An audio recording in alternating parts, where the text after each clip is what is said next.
the gentlewoman from Florida, the current chair of the Subcommittee on Elections, the former Secretary of State of Florida, Ms. Lee. Thank you, Mr. Chairman. Mr. Von Spakowski, I'd like to start with you today.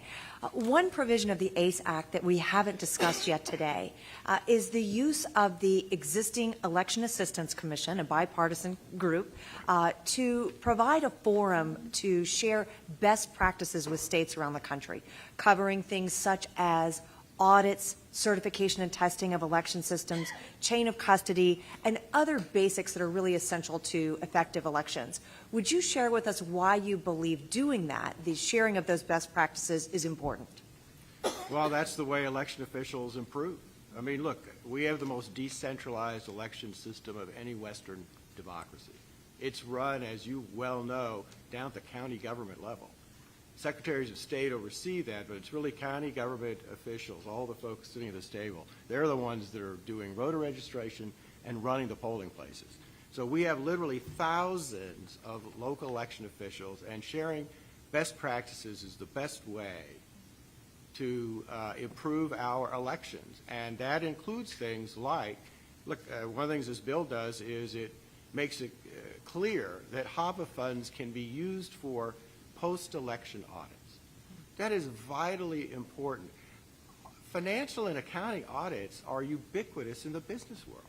Every business, every corporation, nonprofits have to undergo audits, and yet they are virtually non-existent in the election area. Every state needs to put in a system for comprehensive post-election audits that don't just recount ballots to make sure that the hand count agrees with machine count, but to go through the entire system and make sure that all state and federal laws were followed, individuals were able to access the polling place and vote properly, that complaints, when they were filed, were properly heard and taken care of.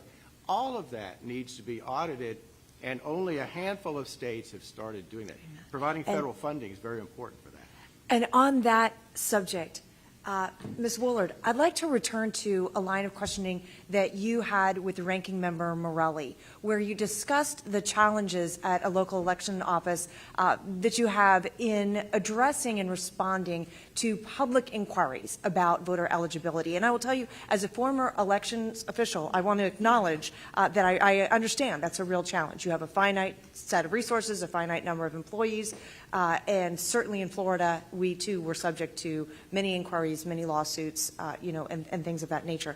But I'd like to hear from you how you would suggest then that we balance the needs of elections offices with those of the public, who in many cases have well-founded concerns, maybe have done their own research, identified things on the voter rolls that give them concerns. I know we all share a desire for the public to have confidence in our elections and our outcomes and in the strength of those voter rolls. So how would you suggest that a citizen, a member of the public who has concerns, can get those concerns about the eligibility of voters addressed?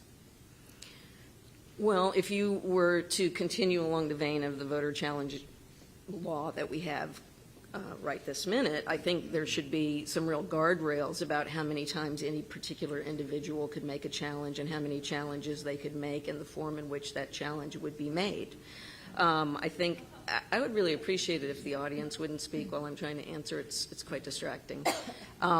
So I think that, that's the fundamental problem. When we receive a list of 10,000 voters and it's 3,000 of whom had a geographical reference to their address, which everyone in the city of Atlanta has, but yet it triggers us having to respond in 10 days, it's quite distracting. But in the event that, because of course some groups and some individuals are much more dedicated to this than others, and so there will be some groups and some individuals who have a higher number of these challenges. And I think one of our obligations as elections officials is to find a way to be sure that we're responsive to the public.